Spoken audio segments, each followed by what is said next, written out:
Hi friends, ಎಲ್ರಿಗೂ ನಮಸ್ಕಾರ. Welcome back to my YouTube channel. ಎಲ್ಲರೂ ಹೇಗಿದ್ದೀರಾ? ಇವತ್ತು ಬಂದು ಗುರುವಾರ, ಸೊ ನಾಳೆ ಶುಕ್ರವಾರ ಇದೆ. ಆಷಾಢ ಕೂಡ ಸ್ಟಾರ್ಟ್ ಆಗ್ತಾ ಇದೆ. ಸೊ ಹಾಗಾಗಿ 2 ದಿನದ ಕಂಟಿನ್ಯೂಸ್ ಬ್ಲಾಗ್ ಇದಾಗಿರುತ್ತೆ. ಇನ್ನು ಆಷಾಢ ಅಂತ ಹೇಳಿದ್ರೆ ತುಂಬ ಜನ ಪೂಜೆ ಮಾಡೋದು, ವ್ರತ ಮಾಡೋದು ಇದೆಲ್ಲ ಇದ್ದೇ ಇರುತ್ತೆ. ಸೊ ಈ ವರ್ಷ ನಾನು ಕೂಡ ಒಂದು ಪುಟ್ಟದಾಗಿರುವಂಥ, ಚೊಕ್ಕದಾಗಿರುವಂಥ, ನನ್ನ ಮನಸ್ಸಿಗೆ ಸಮಾಧಾನ ಕೊಡುವಂಥ ಒಂದು ಪೂಜೆನ ಕೂಡ ಮಾಡ್ಕೊತಾ ಇದ್ದೀನಿ. ಅದು ಬ್ರಾಹ್ಮಿ ಮುಹೂರ್ತದಲ್ಲಿ ಒಂದು ಪೂಜೆನ ಮಾಡ್ತಾ ಇದ್ದೀನಿ.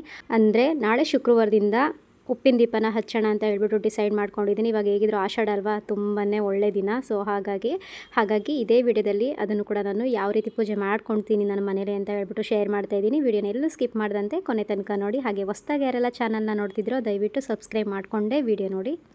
ಹಾಗೆಯೇ ಇಲ್ಲೇನು ತೋರಿಸ್ತಿದ್ದೀನೋ 2 ಬಾಟಲ್ ತೊಳೆದ್ಬಿಟ್ಟು ಒಂದು ಟವಲ್ ಮೇಲೆ ಹಾಕ್ಕೊಂಡಿದ್ದೀನಲ್ಲ, ಇದು ಮುಂಚೆನೇ ನಾನು ತರಿಸ್ಕೊಂಡಿದ್ದಂಥ ಬಾಟಲ್ ಬಂದು ಆಯಿಲ್ ಹಾಕ್ಕೊಳ್ಳೋದಕ್ಕೆ, ಕುಕ್ಕಿಂಗ್ ಆಯಿಲ್ನ ಅಂತ ಹೇಳ್ಬಿಟ್ಟು. ಸೊ ಅದೇನಾಗುತ್ತೆ, ಕ್ಯಾಪ್ ಬಂದು ಕ್ಯಾಪಲ್ಲಿ ಒಂದು ರಬ್ಬರ್ ಇರುತ್ತೆ, ಅದು ಏನಾಗುತ್ತೆ ತೊಳಿತಾ ಅದು ಫುಲ್ಲು ಕಿತ್ತೋಗ್ಬಿಡುತ್ತೆ. ಸೊ ಅದು ನಮಗೆ ಮತ್ತೆ ಯೂಸಿಗೆ ಬರೋಲ್ಲ.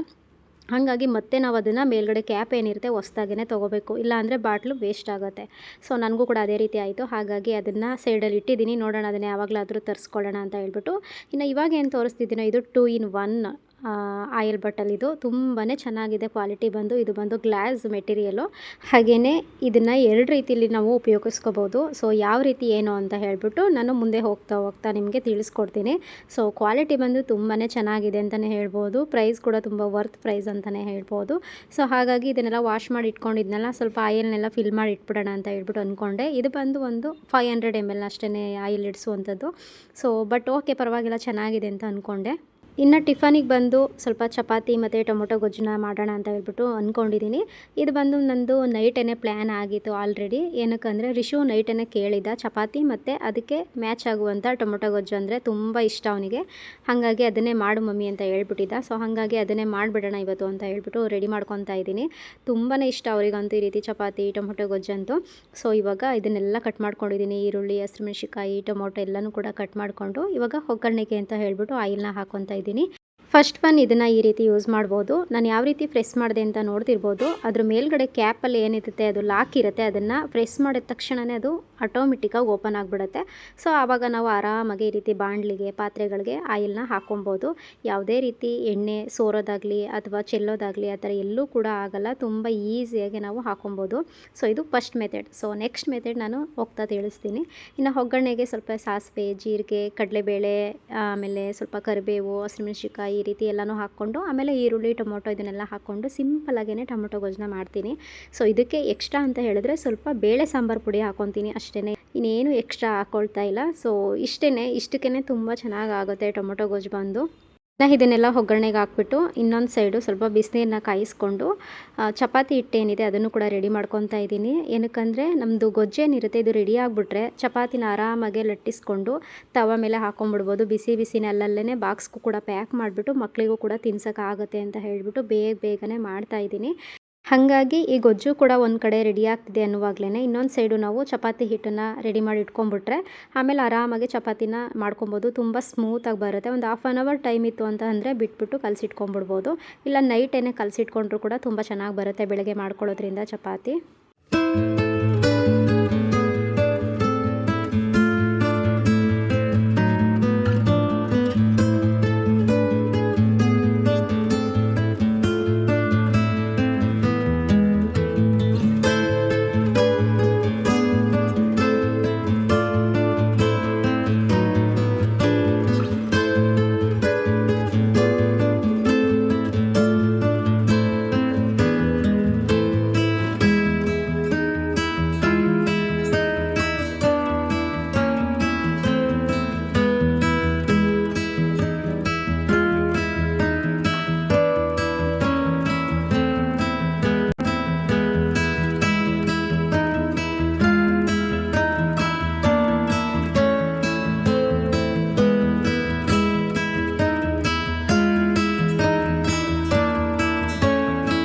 ಇನ್ನು ಗೊಜ್ಜು ಕೂಡ ರೆಡಿ ಆಯಿತು. ಗೊಜ್ಜು ಆಗ್ತಿದ್ದಂಗೆ ಹಿಂದೆನೇ ಚಪಾತಿನೆಲ್ಲ ಲಟ್ಟಿಸ್ಕೊಂಡು ಸ್ವಲ್ಪ ತವ ಮೇಲೆ ಹಾಕ್ಕೊತಾ ಇದ್ದೀನಿ. ಇನ್ನು ಸೆಕೆಂಡ್ ಮೆಥಡ್ ಬಂದು ಈ ರೀತಿ ಸ್ಪ್ರೇ ಮಾಡ್ಕೊಳ್ಳೋದಕ್ಕೇ ಒಂದು ಮೇಲ್ಗಡೆ ಕೊಟ್ಟಿರ್ತಾರೆ. ಸೊ ಅದನ್ನು ಬೆರಳಲ್ಲಿ ಪ್ರೆಸ್ ಮಾಡಿದ್ರೆ ಸಾಕು, ಸ್ವಲ್ಪ ಮೂವ್ ಮಾಡಿದ್ರೆ ಸಾಕು ಕೆಳಗಡೆಗೆ, ಸ್ವಲ್ಪ ಅದರಿಂದನೇ ಆಯಿಲ್ ಬರುತ್ತೆ ಈಚೆಗೆ. ಸೊ ಚಪಾತಿ ಮೇಲೆ, ದೋಸೆ ಮೇಲೆ ತುಂಬ ಚೆನ್ನಾಗಿ ಸ್ಪ್ರೇ ಮಾಡ್ಕೊಬೋದು. ನನಗಂತೂ ಇವಾಗ ತುಂಬ ಈಸಿ ಆಗೋಯ್ತು ಅಂತಲೇ ಹೇಳ್ಬೋದು. ಇದು ಬಂದು 2 ಇನ್ 1 ನಮಗೆ ಯೂಸ್ ಆಗುತ್ತೆ. ಹಾಗೆಯೇ ಈ ಪ್ರಾಡಕ್ಟ್ ಯಾರಿಗಾದರೂ ಬೇಕಿದ್ದರೆ ನಾನು ಡಿಸ್ಕ್ರಿಪ್ಷನಲ್ಲಿ ಲಿಂಕ್ ಹಾಕಿರ್ತೀನಿ, ಬೇಕು ಅಂತ ಹೇಳಿದ್ರೆ ಬೈ ಮಾಡಿ. ಹಾಗೆಯೇ ಚಪಾತಿನೆಲ್ಲ ರೆಡಿ ಮಾಡ್ಕೊಂಡಿದ್ದಾಯಿತು. ಇನ್ನು ಇವತ್ತು ಗುರುವಾರ ಆಗಿರೋದ್ರಿಂದ ಸ್ವಲ್ಪ ಪೂಜೆನೆಲ್ಲ ಮಾಡೋದಿತ್ತು ಇವತ್ತು. ಸೊ ಹಾಗಾಗಿ ಮತ್ತು ನಾಳೆ ಆಷಾಢ ಎಲ್ಲ ಇತ್ತಲ್ಲ, ಹಾಗಾಗಿ ನೋಡ್ತಾ ಇದ್ದೀನಿ ಏನು ಮಾಡೋಣ ಅಂತ ಹೇಳ್ಬಿಟ್ಟು. ಯಾವುದೇ ರೀತಿ ನನಗೆ ಪ್ಲ್ಯಾನ್ ಇರಲಿಲ್ಲ ಆಷಾಢದ ಪೂಜೆ ಮಾಡಬೇಕು ಅಂತ ಹೇಳ್ಬಿಟ್ಟು. ಸಂಜೆ ತನಕ ಮಾಮೂಲಿ ನಾನು ನಾರ್ಮಲ್ ಹೇಗೆ ಕ್ಲೀನ್ ಮಾಡ್ತೀನೋ ಮನೇನ ಅದೇ ರೀತಿನೇ ಎಲ್ಲ ಕ್ಲೀನ್ ಮಾಡಿಕೊಂಡೆ. ಆದ್ರೂ ನೋಡೋಣ ಅಂತ ಹೇಳ್ಬಿಟ್ಟು ಸ್ವಲ್ಪ ಡೀಪಾಗೇ ಕ್ಲೀನ್ ಮಾಡಿಕೊಂಡೆ ಕಿಚನ್ನು ಮತ್ತು ಹಾಲು ಎಲ್ಲನೂ ಕೂಡ. ಸೊ ಹಾಗಾಗಿ ಇವತ್ತು ರಾಯರಿಗೆ ಸ್ವಲ್ಪ ಸಿಂಪಲಾಗೇ ಒಂದೊಂದು ಹೂವನ್ನ ಇಟ್ಬಿಟ್ಟು ಪೂಜೆನ ಮುಗಿಸ್ಕೊಂಡಿದ್ದೀನಿ. ಹಾಗೆಯೇ ರಾಯರ ಮುಂದೆ ಇರುವಂಥ ಸ್ವಲ್ಪ ನಿಂಬೆಹಣ್ಣು ಮತ್ತು ಹೂವು, ಸಾಮಂತಿಗೆ ಹೂವು ಏನಿದೆ ಅದೆಲ್ಲ ಸ್ವಲ್ಪ ನಿನ್ನೆ ಅಮಾವಾಸ್ಯೆ ಇತ್ತಲ್ಲ, ಹಾಗಾಗಿ ಸ್ವಲ್ಪ ಟೆಂಪಲ್ಗೆ ಹೋಗಿದೆ. ಅಲ್ಲಿ ಪೂಜೆ ಮಾಡಿಸ್ಕೊಂಡಾಗ ಸ್ವಲ್ಪ ನಿಂಬೆಹಣ್ಣು ಮತ್ತು ಹೂವು ಏನಿದೆ ಅದನ್ನೆಲ್ಲ ಸ್ವಲ್ಪ ಅಮ್ಮನ ಹತ್ರ ಇಟ್ಬಿಟ್ಟು ಕೊಟ್ಟಿದ್ದರು. ಸೊ ಹಾಗಾಗಿ ಅದನ್ನೆಲ್ಲ ತಂದು ದೇವ್ರ ಮನೆಯಲ್ಲೇ ಇಟ್ಕೊಂಡಿದ್ದೀನಿ. ಅಂತೂ ಇಂತೂ ಇದನ್ನೆಲ್ಲ ಮಾಡ್ಕೊಳ್ಳೋಷ್ಟರಲ್ಲಿ ಹುಡುಗರು ಕೂಡ ಸ್ಕೂಲಿಂದ ಬಂದೇ ಬಿಟ್ಟರು. ನಾನು ಯಾವುದೇ ರೀತಿ ವ್ಲಾಗ್ನು ಕೂಡ ನಾನು ಕಂಟಿನ್ಯೂ ಮಾಡೋದಕ್ಕೆ ಆಗಲಿಲ್ಲ ಇವತ್ತು. ಸೊ ಇನ್ನು ಪೂಜೆನೆಲ್ಲ ಆಗಿದ್ಮೇಲೆ ಇವತ್ತೇನು ಕಳಶ ಎಲ್ಲ ತೆಗೆಯೋದು ಬೇಡ ಅಂತ ಹೇಳ್ಬಿಟ್ಟು, ಸೊ ನೈಟು ಮಲ್ಗೋದಕ್ಕಿಂತ ಮುಂಚೆ ಎಲ್ಲನೂ ಎತ್ತಿಟ್ಬಿಡೋಣ ಅಂತ ಹೇಳ್ಬಿಟ್ಟು ಅಂದ್ಕೊಂಡಿದ್ದೀನಿ. ಸೊ ನೋಡೋಣ. ಹಾಗೆಯೇ ಹುಡುಗರು ಕೂಡ ಸ್ಕೂಲಿಂದ ಬಂದಿದ್ದರು. ಏನೋ ಕ್ಲಾಸಲ್ಲಿ ಸ್ವಲ್ಪ ಸ್ಯಾಕ್ಸು ಮತ್ತು ಡ್ರೆಸ್ಗಳೆಲ್ಲ ಕೊಟ್ಟಿದ್ರಂತೆ, ಅವ್ರದ್ದು ಯೂನಿಫಾರ್ಮ್ ಏನಿರುತ್ತೆ ಅದನ್ನೆಲ್ಲ. ಸೊ ಹಾಗಾಗಿ ಮೋಕ್ಷಿಗೆ ಈ ರೀತಿ ಏನಾದರೂ ಕೊಟ್ಬಿಡ್ತು ಅಂದರೆ ನನಗೆ ಫಸ್ಟ್ ತೋರಿಸೋ ತನಕ ಸಮಾಧಾನನೇ ಇರಲ್ಲ. ಬಂದ ತಕ್ಷಣವೇ ತೋರಿಸ್ಬಿಡ್ಬೇಕು ಅವನು. ಅವ್ನಿಗೊಂಥರ ಖುಷಿ ಈ ರೀತಿ ಹೊಸದಾಗಿ ಏನಾದರೂ ಕೊಡ್ತಾಯಿದ್ರೆ ಅಥವಾ ಏನಾದರೂ ಅವ್ನು ತೊಗೊಬಂದರೆ ಅಥವಾ ನಾವೇನಾದರೂ ಕೊಡಿಸಿದ್ರೆ ತುಂಬ ಚೆನ್ನಾಗಿ ಖುಷಿ ಪಡ್ತಾನೆ ಅವನು. ಹಾಗಾಗಿ ನನಗೆ ತೋರಿಸ್ತಿದ್ದಾನೆ, ಇದು ನೋಡು ಅದು ನೋಡು ಅಂತ ಹೇಳ್ಬಿಟ್ಟು. ಸೊ ನಾನು ಕೂಡ ಎಲ್ಲನೂ ನೋಡ್ತಿದ್ದೀನಿ. ಇದು ಬಂದು ಇನ್ನು ಅವನಿಗೆ ಮೇಲ್ಗಡೆದು ಏನು ಬರುತ್ತೆ ಶರ್ಟ್ ಅದು ಬಂದಿರಲಿಲ್ಲ, ಇನ್ನೂ ಆರ್ಡರ್ ಅದು ಬಂದಿಲ್ವಂತೆ. ಸೊ ಕೆಳಗಡೆ ನಿಕ್ಕರ್ ಏನಿರುತ್ತೆ ಅದು ಮಾತ್ರ ಬಂದಿದೆ. ಸೊ ಓಕೆ ಅಂತ ಹೇಳ್ಬಿಟ್ಟು ಎಲ್ಲನೂ ಚೆಕ್ ಮಾಡಿಬಿಟ್ಟು ಎತ್ತಿಕೊತಾ ಇದ್ದೀನಿ. ಮತ್ತು ಇದ್ರ ಜೊತೆ ಸ್ವಲ್ಪ ಹಿಂದೆ ಎಲ್ಲ ಸ್ವಲ್ಪ ತುಳಸಿ ಗಿಡ ಎಲ್ಲ ಒಣಗೋಗ್ಬಿಟ್ಟಿತ್ತು. ಸೊ ಆವಾಗಿಂದನೂ ಕೂಡ ನಾನು ಹೊಸದಾಗಿ ಯಾವುದೇ ರೀತಿ ತುಳಸಿ ಗಿಡನ ಹಾಕಿರಲಿಲ್ಲ. ಹಾಗೆಯೇ ಇದು ಬಂದು ಪಕ್ಕದಲ್ಲಿರುವಂಥದ್ದು ಏನಿದೆ ಇದು ಬಂದು ಜೇಡ್ ಪ್ಲ್ಯಾಂಟ್ ಅಂತಲೇ ಹೇಳ್ತಾರೆ. ಸೊ ಲಕ್ಷ್ಮಿಗಂತೂ ತುಂಬಾ ಇಷ್ಟವಾಗಿರುವಂಥ ಪ್ರಿಯವಾಗಿರುವಂಥ ಪ್ಲ್ಯಾಂಟ್ ಅಂತೆ ಇದು. ಸೊ ಹಾಗಾಗಿ ಮತ್ತು ವಾಸ್ತು ಕೂಡ ಸರಿ ಇಲ್ಲ ಅಂತಂದಾಗ, ನಮ್ಮ ಮನೆಯ ವಾಸ್ತು ಸರಿ ಇಲ್ಲ ಅಂತಂದಾಗಲೂ ಕೂಡ ಇದನ್ನು ಪೂಜಿಸ್ತಾರಂತೆ. ಸೊ ಹಾಗಾಗಿ ಎರಡನ್ನೂ ಕೂಡ ತರಿಸ್ಕೊಂಡಿದ್ದೀನಿ. ನಾಳೆ ಹೆಂಗಿದ್ರು ಆಷಾಢ ಇರುತ್ತಲ್ಲ, ನಾಳೆಯಿಂದನೇ ಪೂಜೆನ ಮಾಡೋಣ ಇದಕ್ಕೂ ಕೂಡ ಅಂತ ಹೇಳ್ಬಿಟ್ಟು. ಹಾಗೆಯೇ ಸ್ವಲ್ಪ ಪೂಜೆ ಸಾಮಾನೆಲ್ಲ ಬೇಕಿತ್ತು. ಸ್ವಲ್ಪ ಹೂವು, ಬಾಳೆಹಣ್ಣು, ಎಲೆ ಅಡಿಕೆ ಮತ್ತು ಸ್ವಲ್ಪ ಬಳೆ ಮತ್ತು ಬತ್ತಿ ಅದನ್ನೆಲ್ಲ ಬೇಕಿತ್ತು. ಸೊ ಹಂಗಾಗಿ ಸ್ವಲ್ಪ ಎಲ್ಲನೂ ಕೂಡ ತರಿಸ್ಕೊಂಡಿದ್ದೀನಿ. ಹಾಗೆಯೇ ಸ್ವಲ್ಪ ಜೊತೆಗೆ ಕಲ್ಲುಪ್ಪು ಕೂಡ ತರಿಸ್ಕೊಂಡಿದ್ದೀನಿ. ನಾಳೆ ಉಪ್ಪಿನ ದೀಪ ಎಲ್ಲ ಹಚ್ಚಬೇಕಲ್ಲ, ಹಾಗಾಗಿ ಹೊಸ್ದಾಗೇ ಉಪ್ಪನ್ನು ತರಿಸ್ಕೊಬೇಕು. ಮನೇಲಿರುವಂಥ ಉಪ್ಪನ್ನು ಯಾವುದೇ ಕಾರಣಕ್ಕೂ ಯೂಸ್ ಮಾಡುವಂಗಿಲ್ಲ. ಈ ಉಪ್ಪನ್ನು ಏನು ಯೂಸ್ ಮಾಡ್ತೀವೋ ನಾವು ವ್ರತ ಎಲ್ಲ ಮುಗಿಯೋ ತನಕ ಇದೇ ಉಪ್ಪಲ್ಲಿ ದೀಪನ ಹಚ್ಚಬೇಕಾಗತ್ತೆ. ಸೊ ಹಾಗಾಗಿ ಎಲ್ಲನೂ ಕೂಡ ತರಿಸಿ ರೆಡಿ ಮಾಡಿ ನೈಟೇ ಇಟ್ಕೊಂಡೆ. ಇನ್ನು ಊಟ ಎಲ್ಲ ಮುಗಿಸಿ ನನ್ನ ಕೆಲಸಗಳೇನಿರುತ್ತೆ ಎಲ್ಲನೂ ಕೂಡ ಮುಗಿಸಿ ಸ್ವಲ್ಪ ದೀಪಗಳೇನಿರುತ್ತೆ ಎಲ್ಲ ಕೂಡ ತೆಗಿತಾ ಇದ್ದೀನಿ. ತೆಗೆದಿಟ್ಬಿಟ್ರೆ ಬೆಳಗ್ಗೆ ನನಗೆ ಎದ್ದ ತಕ್ಷಣ ಈಸಿ ಆಗುತ್ತೆ ಕೆಲಸನ ಮಾಡ್ಕೊಳ್ಳೋದಕ್ಕೆ ಅಂತ ಹೇಳ್ಬಿಟ್ಟು. ನಾಳೆ ಶುಕ್ರವಾರ ಇರುತ್ತಲ್ಲ, ಹಾಗಾಗಿ ನಾಳೆ ಏನು ತೆಗೆಯೋದು ಬೇಡ ಅಂತ ಹೇಳ್ಬಿಟ್ಟು ನೈಟೇನೆ ತೊಗೊತಾ ಇದ್ದೀನಿ ಅಷ್ಟೇ. ಇವಾಗೆಲ್ಲ ತೆಗೆದು ನಾಳೆ ಬೆಳಗ್ಗೆ ಎದ್ದ ತಕ್ಷಣ ಎಲ್ಲ ಕ್ಲೀನ್ ಮಾಡಿ ಮತ್ತೇನೆಲ್ಲ ಜೋಡಿಸ್ಕೋಬೋದಲ್ಲ ಅಂತ ಹೇಳ್ಬಿಟ್ಟು ಅಷ್ಟೇ. ಇನ್ನು ನೋಡ್ತಿರ್ಬೋದು, ಇದು ಬಂದು ಫ್ರೈಡೇ ಮಾರ್ನಿಂಗು. ನಾನು ಬಂದು 3 o'clockಗೆ ಎದ್ದಿದ್ದೆ. ಸೊ ನಾನು ನಿಮಗೆ ತೋರಿಸ್ತಾ ಇರೋದು ಒಂದು 1/4 ಗಂಟೆ ಲೇಟಾಗಿ ತೋರಿಸ್ತಾ ಇದ್ದೀನಿ ಅಷ್ಟೇ. ಸ್ವಲ್ಪ ಎದ್ದು ಓಡಾಡಿ ಅದು ಮಾಡಿ ಸ್ವಲ್ಪ ಟೈಮಿಂಗ್ಸ್ನ ತೋರಿಸ್ತಾ ಇರೋವಂಥದ್ದು. ಕಣ್ಣಂತೂ ಬಿಡೋಕ್ಕಾಗ್ತಾ ಇರಲಿಲ್ಲ. ಚೆನ್ನಾಗಿ ನಿದ್ದೆ ಅಂದರೆ ಅಷ್ಟಿಷ್ಟು ನಿದ್ದೆ ಇಲ್ಲ. ಈ ರೀತಿ ಏನಾದರೂ ಮಾಡಬೇಕು ಅಂದಾಗ ಯಾರು ಮಾಡ್ತಾರಪ್ಪ ಅಂತ ಅನ್ನಿಸ್ತಾ ಇರುತ್ತೆ. ಬಟ್ ಮಾಡಬೇಕು ಅಂತಂದಾಗ ಒಂದೇ ಮನಸ್ಸಿಂದ ಮಾಡಲೇಬೇಕು. ಸೊ ನಾನು ಕೂಡ ಹಾಗೇ 3 ಗಂಟೆಗೆ ಎದ್ಬಿಟ್ಟು ಸ್ವಲ್ಪ ಮನೆಯೆಲ್ಲ ನಾನು ನೈಟ್ ಏನು ಒರೆಸಿರಲಿಲ್ಲ. ಕಸ ಒಂದು ಕ್ಲೀನಾಗೆಲ್ಲ ಗುಡಿಸಿ ಸೋಫಾ ಏನಿರುತ್ತೆ ಎಲ್ಲನೂ ಕೂಡ ನೀಟ್ ಮಾಡಿ ಇಟ್ಟಿದೆ ಅಷ್ಟೇ. ಏಕೆಂದರೆ ಮಕ್ಕಳಿರೋ ಮನೇಲಿ ಅವ್ರು ಮಲ್ಗೋ ತನಕನೂ ಕಸ ಚೆಲ್ತಾ ಇರ್ತಾರೆ ಮತ್ತು ಗಲೀಜು ಮಾಡ್ತಾನೆ ಇರ್ತಾರೆ ಮನೆಗಳಲ್ಲಿ. ಸ್ವಲ್ಪ ಇದ್ದಂಗಂತೂ ಏನು ಕೂಡ ಇರೋದಿಲ್ಲ. ಹಾಗಾಗಿ ಅವರೆಲ್ಲ ಸ್ವಲ್ಪ ಮಲ್ಕೊಂಡ್ಮೇಲೆ ನಾನು ನೀಟಾಗೆಲ್ಲ ಕಸ ಗುಡಿಸಿ ಈ ರೀತಿ ಇಟ್ಕೊಂಡಿದ್ದೆ. ಇನ್ನು ಸ್ವಲ್ಪ ಮನೆಯೆಲ್ಲ ಅಂದರೆ ಗುರುವಾರನೂ ಕ್ಲೀನಾಗೆಲ್ಲ ಒರೆಸ್ಕೊಂಡಿದ್ನಲ್ಲ, ಹಾಗಾಗಿ ಅಷ್ಟು ಗಲೀಜೇನಿರಲಿಲ್ಲ. ಸೊ ಬೇಗನೆ ಮನೆಯಲ್ಲೆಲ್ಲ ಒರೆಸ್ಕೊಂಡಿದ್ದಾಯಿತು. ಕಿಚನೆಲ್ಲ ಕ್ಲೀನ್ ಮಾಡಿಕೊಂಡು ಮನೆಯಲ್ಲೆಲ್ಲ ಒರೆಸ್ಕೊಂಡಿದ್ದಾಯಿತು. ಇನ್ನು ಪಾತ್ರೆಗಳೆಲ್ಲ ಏನಿರುತ್ತೆ ಕಿಚನಲ್ಲಿ ನೈಟನ್ನೆಲ್ಲ ತೊಳೆದು ಆಲ್ಮೋಸ್ಟು ಜೋಡಿಸ್ಕೊಂಡಿದ್ದೆ. ಇನ್ನು ಹೊರಗಡೆ ಎಲ್ಲ ಸ್ವಲ್ಪ ಹೊಸ್ಲ ಹತ್ರ ಅಲ್ಲೆಲ್ಲ ಸ್ವಲ್ಪ ಮೆಟ್ಲ ಹತ್ರ ಅಲ್ಲೆಲ್ಲ ಸ್ವಲ್ಪ ಒರೆಸ್ಕೊತಾ ಇದ್ದೀನಿ. ಸ್ವಲ್ಪ ರಂಗೋಲಿ ಎಲ್ಲ ಹಾಕೋಣ ಇವತ್ತು ಅಂತ ಹೇಳ್ಬಿಟ್ಟು.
ನಾನು ಕೂಡ ಫ್ರೆಶ್ ಅಪ್ ಎಲ್ಲ ಆಗಿದ್ದು ಬಂದು ಸ್ವಲ್ಪ ದೇವ್ರ ಮನೇಲಿ ಏನಿರುತ್ತೆ ಫೋಟೋಗಳ ಮೇಲೆ ಹಳೆ ಹೂಗಳೆಲ್ಲ ಇರುತ್ತಲ್ಲ ಅದನ್ನೆಲ್ಲ ತೆಗೆದುಬಿಟ್ಟು ಮತ್ತು ಫೋಟೋನೆಲ್ಲ ಒರೆಸಿ ಎಲ್ಲನೂ ಕ್ಲೀನಾಗಿ ಜೋಡಿಸ್ಕೊಂಡು ಅಲ್ಲಲ್ಲೇ ಮತ್ತು ದೀಪಗಳೇನಿರುತ್ತೆ ಅದನ್ನು ಕೂಡ ಕ್ಲೀನಾಗಿ ಎಲ್ಲನೂ ಕೂಡ ತೊಳ್ಕೊಂಡು ಬಂದೆ. ಹಾಗೆಯೇ ಇವತ್ತು ಆಷಾಢದ ಪೂಜೆ ಅಂತ ಹೇಳಿದ್ರೆ ಮೇಯ್ನ್ ಬಂದು ಕಳಶನ ಇಟ್ಟು ಪೂಜೆ ಮಾಡ್ತಾರೆ ಮತ್ತು ಕಳಶನ ಪ್ರತಿಷ್ಠಾಪನೆ ಮಾಡ್ತಾರೆ ಇವತ್ತು ಕೂಡ. ಸೊ ನಾನು ಆ ಥರ ಪೂಜೆನ ಮಾಡ್ತಾ ಇಲ್ಲ, ಜಸ್ಟ್ ನಾನು ಇವತ್ತು ಆಷಾಢ ಆಗಿರೋದ್ರಿಂದ ಉಪ್ಪಿನ ದೀಪನ ಅಷ್ಟೇ ಹಚ್ಚೋಣ ಅಂತ ಹೇಳ್ಬಿಟ್ಟು ಅಂದ್ಕೊಂಡಿದ್ದೀನಿ. ನಂದು ನಾರ್ಮಲ್ ರೆಗ್ಯುಲರ್ ಪೂಜೆ ಏನಿರುತ್ತೋ ಅದೇ ರೀತಿಯೇ ಪೂಜೆ ಇರುತ್ತೆ, ಬಟ್ ಎಕ್ಸ್ಟ್ರಾ ಚೇಂಜಸ್ ಅಂತ ಹೇಳಿದ್ರೆ ಉಪ್ಪಿನ ದೀಪ ಒಂದು ಆ್ಯಡ್ ಆಗಿರುತ್ತೆ ಅಷ್ಟೇ. ಆದರೆ ಮುಖ್ಯವಾಗಿ ಆಷಾಢದಲ್ಲಿ ಪೂಜೆ ಮಾಡೋರು ಕಲಶನ ಇಟ್ಟು ಲಕ್ಷ್ಮಿದು ಮುಖವಾಡ ಎಲ್ಲ ಇರುತ್ತಲ್ಲ ಅದನ್ನೆಲ್ಲ ಹಾಕಿ ಲಕ್ಷ್ಮಿನ ಪ್ರತಿಷ್ಠಾಪನೆ ಮಾಡಿ 4 ವಾರ ಅಥವಾ 5 ವಾರ ಇಲ್ಲ 9 ವಾರ ಇಲ್ಲ 11 ವಾರ ಈ ರೀತಿ ಪೂಜೆ ಕೂಡ ಮಾಡ್ತಾರೆ. ಸೊ ನಾನು ಉಪ್ಪಿನ ದೀಪ ಹಚ್ತಿದ್ದೀನಲ್ಲ, ಸೊ ಹಂಗಾಗಿ ಸದ್ಯಕ್ಕೆ ನಾನು ಹೆಂಗೆ ಬೇಕೋ ನನಗೆ ಅನುಕೂಲ ಆಗೋ ಥರ ನನಗೆ ಸಮಾಧಾನ ಕೊಡೋ ಥರ ನಾನು ಪೂಜೆನ ಮಾಡ್ಕೊತಾ ಇದ್ದೀನಿ. ಸೊ ಇನ್ನು ಉಪ್ಪಿನ ದೀಪನ ಹಚ್ಚೋದಕ್ಕೆ ಸ್ವಲ್ಪ ಇಲ್ಲಿ ನಾನು ಗಂಧ ಹಾಕೊತಾ ಇದ್ದೀನಿ, ಹಾಗೆಯೇ ಸ್ವಲ್ಪ ಅರಿಶಿನ ಹಾಕೊತಾ ಇದ್ದೀನಿ, ಅದಕ್ಕೆ ಸ್ವಲ್ಪ ಹಸಿ ಹಾಲನ್ನು ಹಾಕೊತಾ ಇದ್ದೀನಿ. ಹಾಗೆಯೇ ಇದಕ್ಕೆ ಬೇಕು ಅಂತ ಹೇಳಿದ್ರೆ ಸ್ವಲ್ಪ ಗೋಮೂತ್ರನೂ ಕೂಡ ಸೇರಿಸ್ಕೊಬೋದು. ಅಕಸ್ಮಾತ್ ಏನಾದರೂ ಇಲ್ಲ ಅಂತ ಹೇಳಿದ್ರೆ ಸದ್ಯಕ್ಕೆ ಇಷ್ಟೇ ಸಾಕು, ಅರಿಶಿನ ಮತ್ತು ಹಾಲು ಮತ್ತು ಗಂಧ ಇಷ್ಟನ್ನು ಹಾಕ್ಕೊಂಡು ಚೆನ್ನಾಗಿ ಮಿಕ್ಸ್ ಮಾಡಿ ಸ್ವಲ್ಪ ಗಟ್ಟಿಗೇ ಇರಬೇಕು. ಆ ರೀತಿ ಚೆನ್ನಾಗಿ ಮಿಕ್ಸ್ ಮಾಡಿದಾದಮೇಲೆ ಇಲ್ಲೊಂದು 2 ಅಗಲವಾಗಿರುವಂಥ ಮಣ್ಣಿನ ದೀಪನ ತೊಗೊಂಡಿದ್ದೀನಿ. 2 ಇಲ್ಲ ಒಂದು 3 ಕೂಡ ಮಣ್ಣಿನ ದೀಪನ ತೊಗೋಬೋದು, ಅಥವಾ ನಾವು ಕೆಳಗಡೆ ಇಡೋದಕ್ಕೆ ಒಂದು ತಟ್ಟೆ ಥರ ಮಣ್ಣಿನ ತಟ್ಟೆ ಥರ ಬರುತ್ತೆ, ಸೊ ಅದನ್ನು ಕೂಡ ತೊಗೊಂಡು 2 ಮೀಡಿಯಮ್ ಸೈಜಲ್ಲಿ ಈ ರೀತಿ ಮಣ್ಣಿನ ದೀಪನ ರೆಡಿ ಮಾಡಿ ಇಟ್ಕೊಬೋದು. ಸೊ ನಾನು ಏನು ಮಾಡಿ ಇಟ್ಕೊಂಡಿದ್ನೋ ಅರಿಶಿನದ್ದು ಅದನ್ನೆಲ್ಲ ಕೂಡ ನಾನು ಅರಿಶಿನ ಮತ್ತು ಗಂಧ ಅದನ್ನೆಲ್ಲ ದೀಪಕ್ಕೆ ಹಚ್ತಾ ಇದ್ದೀನಿ. ಫುಲ್ಲು ಎಲ್ಲ ಕವರ್ ಆಗಬೇಕು, ಆ ರೀತಿ ಎಲ್ಲನೂ ಹಚ್ಚಿ ಸ್ವಲ್ಪ ಡ್ರೈ ಆಗೋದಕ್ಕೆ ಬಿಟ್ಬಿಡಬೇಕು. ಹಾಗೆಯೇ ಇದಕ್ಕೆ ಸ್ವಲ್ಪ ಅರಿಶಿನ ಕುಂಕುಮ ಇದನ್ನೆಲ್ಲ ಹಾಕಿಬಿಟ್ಟು ಸ್ವಲ್ಪ ಚೆನ್ನಾಗಿ ಒಣಗಲಿಕ್ಕೆ ಬಿಟ್ಬಿಡಬೇಕು. ಇನ್ನು ಉಪ್ಪು ಹಾಕಿದಾಗ ಅಂಟ್ಕೊಂಬಾರ್ದಲ್ಲ, ಹಾಗಾಗಿ ಸೊ ಇದೆಲ್ಲ ಒಣಗ್ತಾ ಇರಲಿ. ಅಷ್ಟರಲ್ಲಿ ಮಿಕ್ಕಿರುವಂಥ ಅರಿಶಿನ ಗಂಧ ಹಾಲನ್ನೆಲ್ಲ ಸೇರಿಸಿ ಮತ್ತೆ ಹೊಸ್ಲಿಗೆಲ್ಲ ಹಚ್ಚೋಣ ಅಂತ ಹೇಳ್ಬಿಟ್ಟು ಹೊಸ್ಲು ತೊಳೆಯೋಣ, ಸ್ವಲ್ಪ ರಂಗೋಲಿನೆಲ್ಲ ಹಾಕೋಣ ಅಂತ ಹೇಳ್ಬಿಟ್ಟು ಹೊರಗಡೆ ಬಂದಿದ್ದೀನಿ. ಆವಾಗಷ್ಟೇ ವೆಹಿಕಲ್ಸ್ಗಳು ಓಡಾಡೋದಕ್ಕೆ ಸ್ಟಾರ್ಟ್ ಆಗಿದ್ದಾವೆ. ಇನ್ನು ಇದು ಬಂದು ಒಂದು 4-4:30 ಆಗಿತ್ತು ಅಂತ ಅಂದ್ಕೊತೀನಿ. ಇನ್ನೂ ಅಷ್ಟು ಒಂಚೂರು ಏನು ಬೆಳಕು ಕೂಡ ಆಗಿಲ್ಲ. ಸೊ ನಾನಿಲ್ಲಿ ಹೊಸ್ಲನ್ನೆಲ್ಲ ತೊಳೆದ್ಬಿಟ್ಟು ನೀರಿಂದ ಅದೇನಿತ್ತೋ ಅರಿಶಿನ ಗಂಧನೆಲ್ಲ ಹಚ್ತಾ ಇದ್ದೀನಿ. ಹಾಗೆಯೇ ಒಂದು ಸಿಂಪಲಾಗಿರುವಂಥ ರಂಗೋಲಿನೂ ಕೂಡ ಬಿಡಿಸ್ತೀನಿ. ನನಗೆ ಮುಂಚೆನೇ ಹೇಳ್ದಂಗೆ ರಂಗೋಲಿ ಅಂತೂ ನಿಜ ಬರಲ್ಲ, ತಕ್ಕ ಮಟ್ಟಿಗೆ ಬಿಡಿಸ್ತೀನಿ ಅಂತಲೇ ಹೇಳ್ಬೋದು. ಸೊ ಚೆನ್ನಾಗಿಲ್ಲ ಅಂತ ಹೇಳಿದ್ರೆ ಬೈಕೊಂಬೇಡಿ. ಹಾಗೆಯೇ ನಾನು ಯಾವ ರೀತಿ ರಂಗೋಲಿ ಹಾಕ್ತೆ ಅಂತ ಹೇಳ್ಬಿಟ್ಟು ಕೊನೆಯಲ್ಲಿ ತೋರಿಸ್ತೀನಿ. ದೇವ್ರ ಮನೆಗೆ ಬಂದು ಸ್ವಲ್ಪ ಹೂವನ್ನೆಲ್ಲ ಹಾಕೋದಿತ್ತು, ಅದನ್ನೆಲ್ಲ ಹಾಕ್ಬಿಡೋಣ ಅಂತ ಹೇಳಿಬಿಟ್ಟು ಸ್ವಲ್ಪ ಸಾಮಂತಿಗೆ ಹೂವು ಮತ್ತು ರೆಡ್ ರೋಸ್ ಇದನ್ನೆಲ್ಲ ಹಾಕ್ತಾಯಿದ್ದೀನಿ. ಹಾಗೆಯೇ ಲಕ್ಷ್ಮಿಗೆ ಪ್ರಿಯವಾಗಿರುವಂಥ ಲಕ್ಷ್ಮಿಗೆ ಇಷ್ಟವಾಗಿರುವಂಥ ಮಲ್ಲಿಗೆ ಹೂವು ಕೂಡ ತರಿಸ್ಕೊಂಡಿದ್ದೆ. ಸೊ ಹಾಗಾಗಿ ಲಕ್ಷ್ಮಿಗೆ ಸ್ವಲ್ಪ ಏನಿರುತ್ತೆ ಗೆಜೆ ವಸ್ತ್ರನೆಲ್ಲ ಹಾಕಿಬಿಟ್ಟು ಸ್ವಲ್ಪ ಅರಿಶಿನ ಗಂಧನೆಲ್ಲ ಹಚ್ಚಿ ಕುಂಕುಮನೆಲ್ಲ ಹಚ್ಚಿದಾದಮೇಲೆ ಮಲ್ಲಿಗೆ ಹೂವನ್ನು ಕೂಡ ಎಲ್ಲನೂ ಹಾಕಿದ್ದಾದಮೇಲೆ ಸ್ವಲ್ಪ ನೈವೇದ್ಯನೂ ರೆಡಿ ಮಾಡಿಬಿಡೋಣ. ನೈವೇದ್ಯನೂ ಕೂಡ ರೆಡಿ ಆಗ್ತಿರುತ್ತೆ, ನಾನು ಪೂಜೆ ಮಾಡೋ ಟೈಮಲ್ಲಿ ಕರೆಕ್ಟಾಗಿ ರೆಡಿ ಆಗುತ್ತೆ ಅಂತ ಹೇಳಿಬಿಟ್ಟು ಸಿಂಪಲಾಗೇ ಹಾಲು ಸಕ್ಕರೆ ಮತ್ತು ಶಾವಿಗೆನ ಬಳಸ್ಕೊಂಡು ಒಂದು ಹಾಲು ಖೀರನ್ನ ರೆಡಿ ಮಾಡಿಕೊಂಡೆ. ಹಾಗೆಯೇ ಈ ಏನಿರುತ್ತೆ ಕಲ್ಲುಪ್ಪು ಹೊಸ ಪ್ಯಾಕೆಟನ್ನು ನಾನು ತರಿಸ್ಕೊಂಡಿರುವಂಥದ್ದು. ಸೊ ಅದನ್ನು ಈ ರೀತಿ ಒಂದು ಕೆಳಗಡೆ ಇರುವಂಥ ಮಣ್ಣಿನ ದೀಪಕ್ಕೆ ಹಾಕಿ ಮೇಲ್ಗಡೆ ದೀಪಕ್ಕೆ ಸ್ವಲ್ಪ ತುಪ್ಪನೋ ಅಥವಾ ಎಣ್ಣೆನೋ ಹಾಕ್ಬಿಟ್ಟು 2 ಬತ್ತಿನ ಜೋಡಿಸಿ ಹಾಕ್ಕೊಂಡಿರುವಂಥದ್ದು ನಾನು. ಇದನ್ನೆಲ್ಲ ಹಾಕ್ಬಿಟ್ಟು ಪೂಜೆನೂ ಕೂಡ ಸ್ಟಾರ್ಟ್ ಮಾಡ್ಕೊಂಡಿದ್ದೀನಿ. ಈ ಥರ ಉಪ್ಪಿನ ದೀಪ ಹಚ್ಚಿದ್ರೆ ತುಂಬಾ ಒಳ್ಳೆಯದಾಗುತ್ತೆ. ಫೈನಾನ್ಷಿಯಲ್ ಪ್ರಾಬ್ಲಮ್ ಆಗಿರ್ಬೋದು, ಮನೆಯಲ್ಲಿ ಸ್ವಲ್ಪ ನೆಮ್ಮದಿ ಇಲ್ಲದೆ ಇರೋದಾಗಿರ್ಬೋದು, ಅಥವಾ ದೃಷ್ಟಿದೋಷಗಳಾಗಿರ್ಬೋದು, ಈ ರೀತಿ ನಾನಾ ರೀತಿ ಏನೇ ಇದ್ರೂ ಸ್ವಲ್ಪ ನಿವಾರಣೆ ಆಗುತ್ತೆ ಅಂತ ಕೇಳ್ಪಟ್ಟೆ.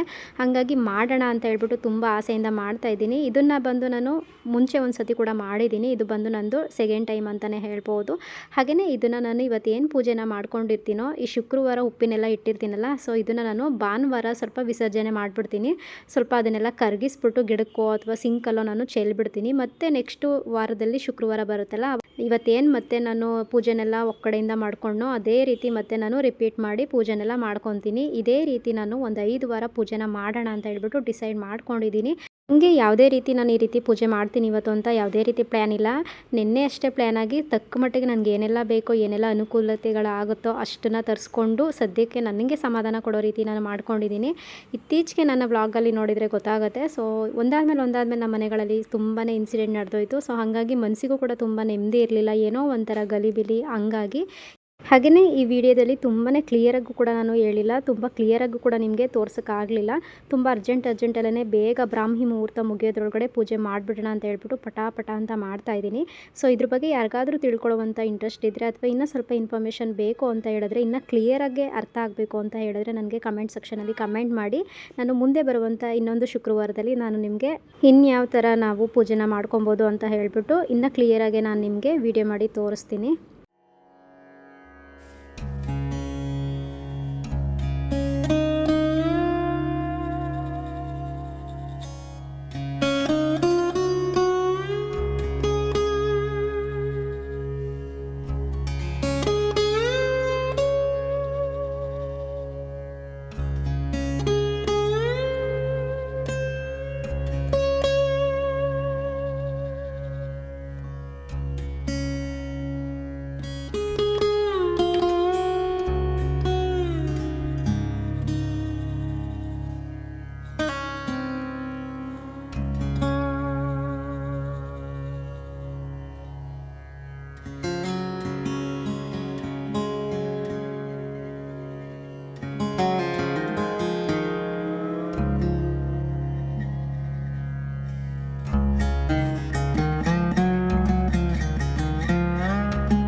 ಇನ್ನು ಪೂಜೆ ಅಂತೂ ನೆಮ್ಮದಿ ಹೇಗಾಯಿತು ಅಂತಲೇ ಹೇಳ್ಬೋದು. ಸೊ ಹಾಗೆಯೇ ಟೈಮ್ ಇನ್ನೂ ಜಸ್ಟ್ ಒಂದು 7 ಏನೋ ಆಗಿತ್ತು.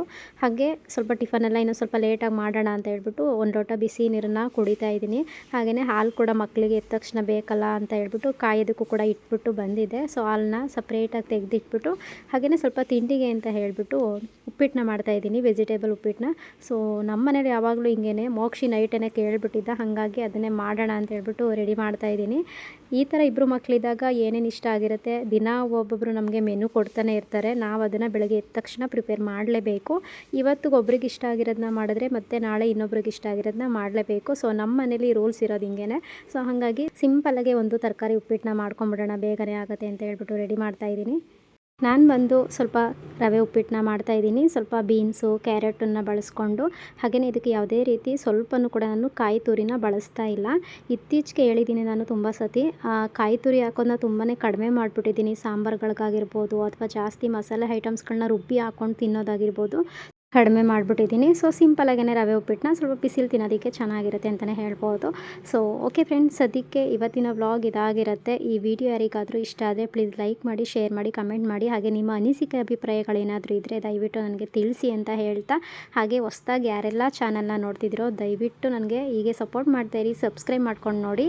ಹಾಗೆಯೇ ಇವತ್ತಿನ ಪೂಜೆ ನಿಮ್ಗಳಿಗೆ ಏನು ಅನ್ನಿಸ್ತು, ಹೇಗಿತ್ತು ಅಂತ ಹೇಳ್ಬಿಟ್ಟು ನನಗೆ ದಯವಿಟ್ಟು ಕಮೆಂಟ್ ಸೆಕ್ಷನಲ್ಲಿ ತಿಳಿಸಿ ಅಂತ ಹೇಳ್ತಾ, ಮತ್ತೆ ಹೊಸದೊಂದು ವಿಡಿಯೋದಲ್ಲಿ ನಾನು ಸಿಗ್ತೀನಿ. ಅಲ್ಲಿವರೆಗೂ ಕಾಯ್ತಾ ಇರಿ ಅಂತ ಹೇಳ್ತಾ, thank you for watching. Bye.